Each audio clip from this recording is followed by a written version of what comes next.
Une reproduction majuscule en plein cœur de Paris. Sur les quais, une baleine bleue, l'étendard de notre biodiversité. Exterminées en masse, elles ne représentent plus que 5% de leur effectif d'origine. Un cadeau pour la Terre, c'est le nom de ce projet unique.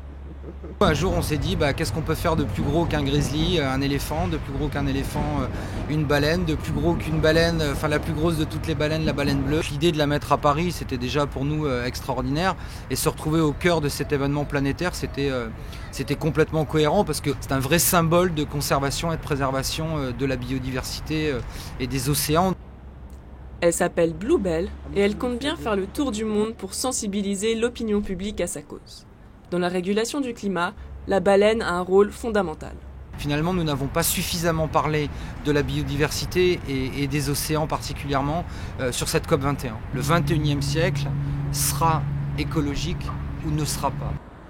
Bluebell intrigue à tel point que les visiteurs se déplacent de la France entière pour l'admirer. Nous, on vient de la Sarthe ce matin, 5h30 debout pour prendre le train. Il faut faire attention à ce que l'on fait. Et on peut tous faire quelque chose pour notre univers, pour la planète Terre, pour les animaux. Regarde, on est tout petit auprès d'elle. C'est clair, oui, ça me fait paraître mince, moi j'adore ça. Après son escapade parisienne, la baleine poursuivra son itinéraire en Aquitaine.